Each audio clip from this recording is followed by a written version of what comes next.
Hi, my name is Millie, and I'm 18. We all have fears that we can't do anything about. Do you know what happens when such fear passes? Watch this video to the end and you will learn how getting rid of fear has helped me save a lot of people, and it seems find love. I was very lucky. I won a grant for an internship at one of the European medical universities. This was my dream. I should be happy if not for one little thing. I didn't have time to get there by sea.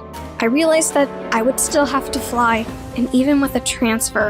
And I'm terribly afraid of planes. When I think about flying, my knees buckle and my heart starts pounding in my ears, or somewhere in my stomach. I'm glad my mother agreed to take me to the airport. When I started to panic, my mother would tell me stories from my childhood, and I would feel a little calmer.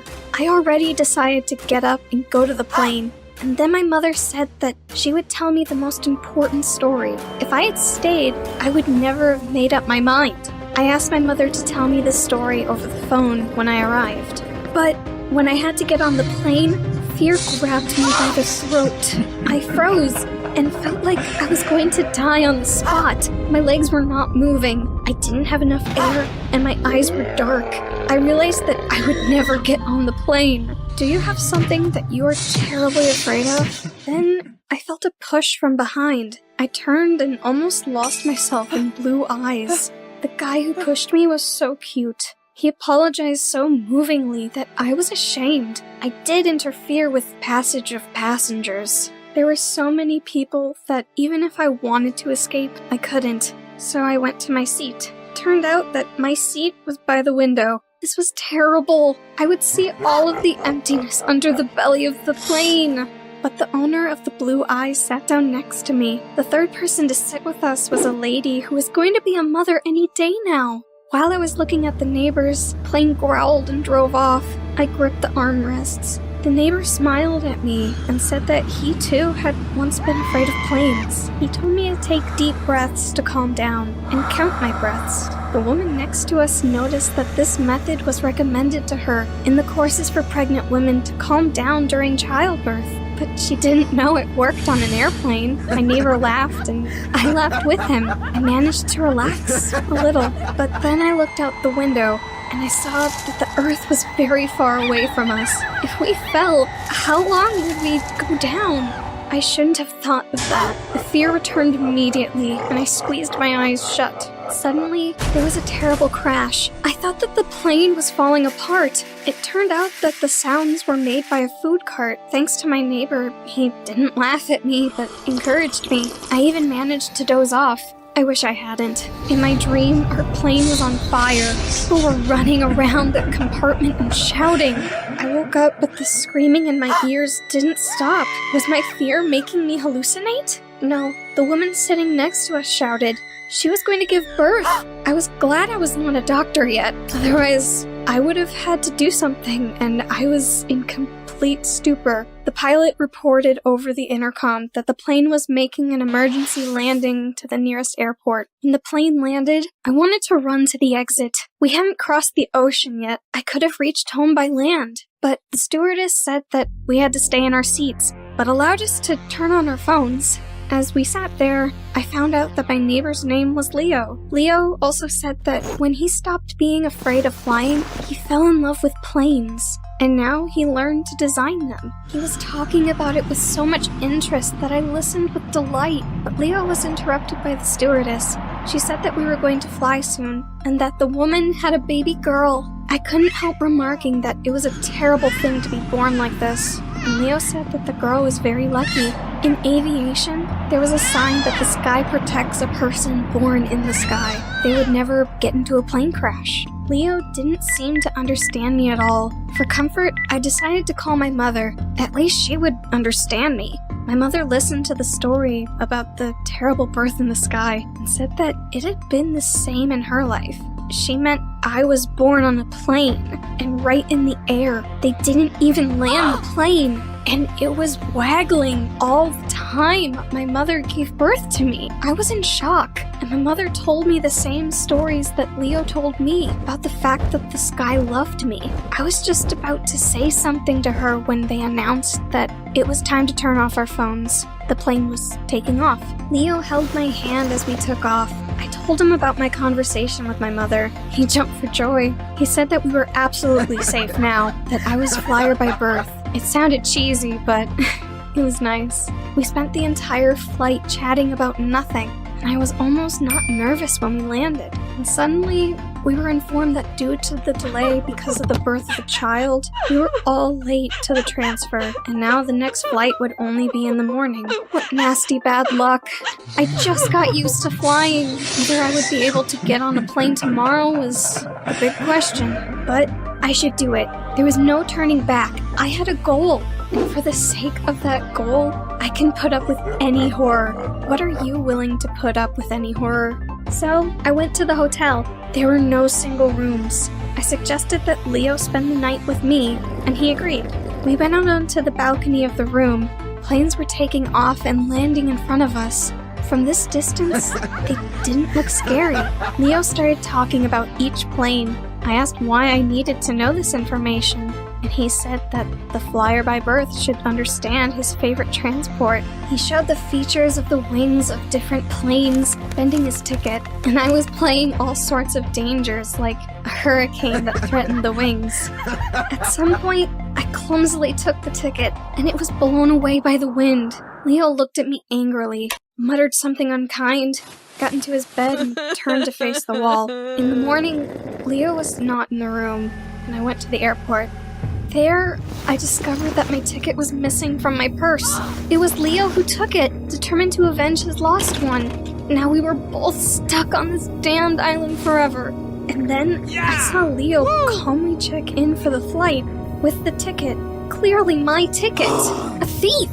I threw myself at him. I shouted that he wanted to destroy my life's dream, not let me fly to the internship for which I already went through all the circles of hell.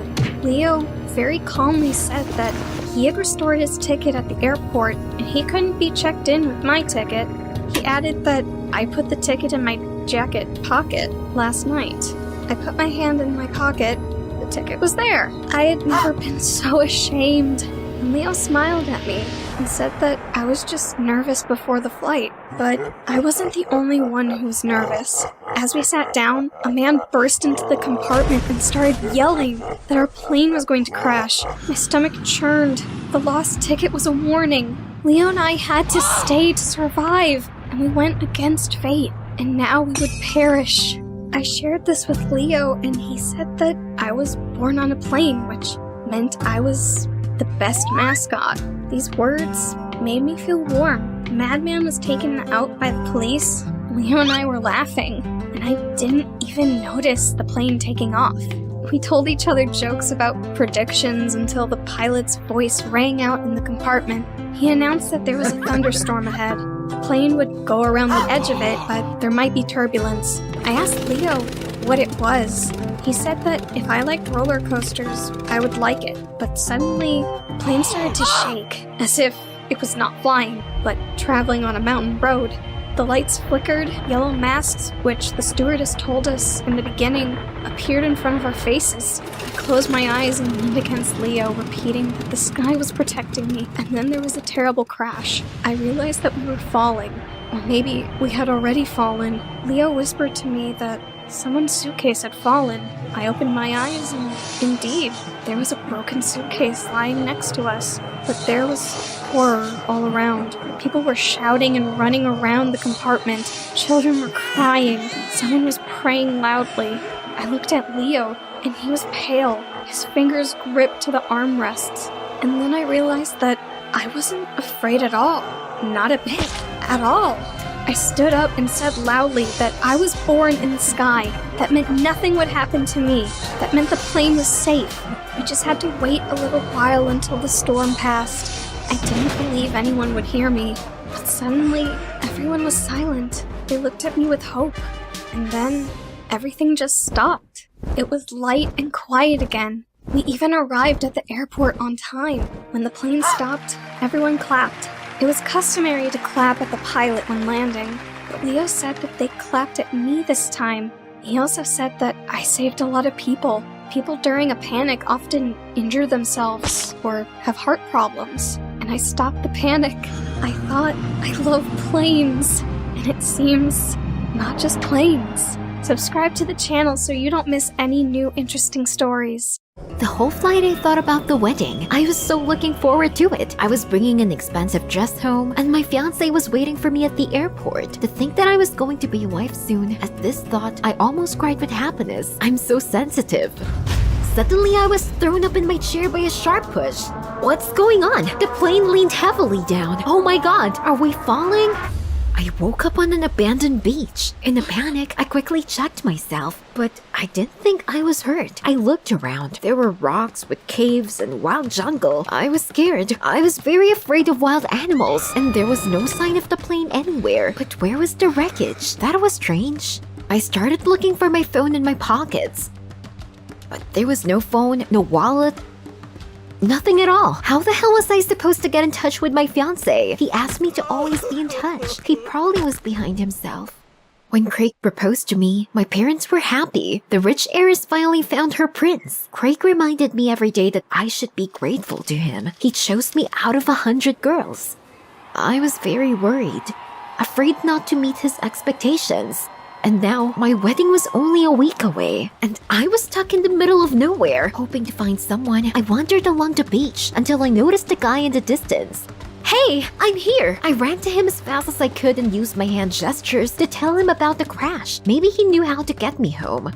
The guy did not seem to understand me very much and only asked in broken English if such a beauty had a groom. Clearly, he was just trying to pick me up. Fortunately, a girl was passing by. She said a few choice words to him and he fell behind. And he's right, you're very beautiful, the girl suddenly said. Come on, I was not even wearing makeup. And Craig wouldn't let me leave the house without makeup. The girl replied that the local guys did not care. There were only 10 girls on the whole island. The others had long since left here. I asked the girl how I could get to civilization. She replied that there was no communication, no police, and only a boatman could take me to the mainland. I was already overjoyed, but then she added that it was worth a fortune. The boatman believes that anyone who wants to leave will find the money. Hell, I don't have a dime in my pocket. What should I do? I was used to living in prosperity and had never worked in my life, but it seemed that I had to do it in this backwater. A group of as many as 6 guys was walking towards us. One of them said something to us. What else did this one want? The girl chuckled, saying that they had a sore point here. The guy would have given anything to pick us up. Are you sure? We're in short supply here. Yeah, there were so few girls here that the guys had one thing on their mind. And then it hit me. What if I opened a course on seduction of women on the island? After all, Craig made me go to women's training. I remembered how they were arranged, and I would make them even cooler. And with the payment of these courses, I could quickly earn money and get out of here. But lecturing on the beach wasn't a big deal. What would the natives think of me? I looked around in confusion. All the bungalows were occupied, but then my eyes fell on the caves. That's right, I saw them on the beach. In one of them, I could conduct classes and at the same time, spend the night there. I needed advertising. I begged the locals for paint and paper, but they brought crushed berries and sheets of papyrus. I drew couples holding hands on them and pasted them all over the island. I hope that the locals will catch the essence and still come to my training. A few hours passed, and I got nervous. Really? No one would come? But then the guy came into the cave. He spoke surprisingly good English and said his name was Rich. He said that, like everyone else, he wanted to learn how to seduce girls and wanted a week of individual lessons. Cool, I could just save up for a boatman and leave. But then Rich added that he needed not just a course on seducing girls, but a course on seducing me. That's where I was really shocked. Whoa. Take it easy, man. I was about to slap him when I saw a bunch of guys heading for my cave. Yeah, my ad worked. I told Rich to get lost. I actually had a fiancé and we were getting married in a week. Rich threw up his hands and left, saying that if I changed my mind, I could find him at the local market. He sold boards for surfing there. I switched to my lesson on seduction. I had drawings of lovers in my arsenal, hearts, a couple of English words that no one seemed to understand, and gestures. I was terribly embarrassed to use them. As a result, the local machos made fun of me, loudly discussing something. The guys left, leaving me with nothing. Well, let them go. Suddenly my stomach rumbled. God, I hadn't eaten in 24 hours. I went back to the bungalow and begged for food from the locals, but everyone refused me. Heck, I saw a couple of stalls nearby. Rich was standing behind one of them, grinning at me. You got it. Trying to maintain my pride, I approached Rich and told him I was ready to start training right now. The first task was to feed me a delicious dinner. Rich said he'd surprise me no problem, but I'd have to blindfold me. Well, I was intrigued. Do it quickly. A few minutes later, I heard the sound of waves and felt the water under my feet. What was happening? Then Rich pulled off my blindfold and I saw that we were on board in the open ocean. To hell the dinner! I was going to drown here, but Rich supported me and gradually, I liked to balance on the waves. Then I remembered my fiancé. Craig considered any extreme a childish nonsense. In the meantime, Rich deftly fished out some fish with a harpoon, and we returned to the shore. There, he quickly fried the fish on the coals with some herbs. I tried it and was stunned. I hadn't eaten that even in restaurants. But I decided not to show Rich my delight. I thanked him dryly and said goodbye. Let him not delude himself. It was already dark, and I went to the cave for the night. But at night, I woke up from the fact that I was literally drowning in the water. A terrible tropical rainstorm began and the cave was flooded. I ran out of it to find cover, but I couldn't see anything. I soon realized that I had wandered into the jungle. Drenched to the skin, I waded through the tropics. Finally, the rain stopped and I could rest. I sat down in the grass, exhausted, when something moved beneath me. I looked down and saw a snake nest. Ah! And then Rich ran up to me. He covered me with himself. Immediately, he picked up a stick and tapped on the ground. Strangely, this calmed the snakes. They began to crawl away. I wondered how Rich had gotten here, but he said he just liked to surf at night. And when he heard my cry, he immediately rushed to help.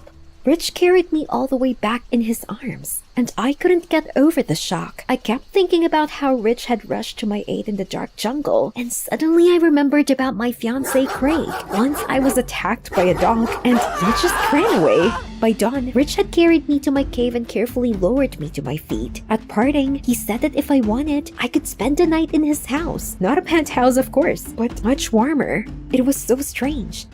It seemed to me that Rich genuinely wanted to take care of me.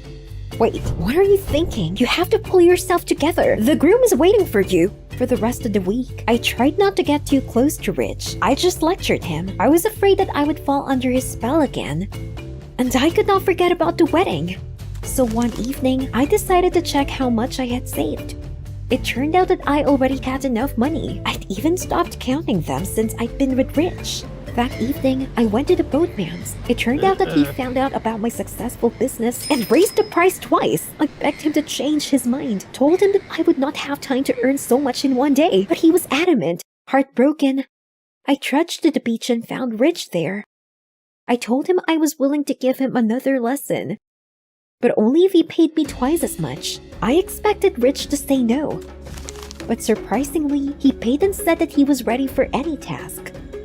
I was confused and said at random that if he knew me well, he would understand what I needed. Rich smiled and headed for the bay. I only saw him swim away behind a rock. Rich, what's going on? Where are you? I got excited and went to him in the water, but he was nowhere to be found. And suddenly, I saw him swimming towards me. Oh, you scared me. I ran over and gave him a big hug, and he took out a mother of pearl shell in the shape of a heart from behind his back.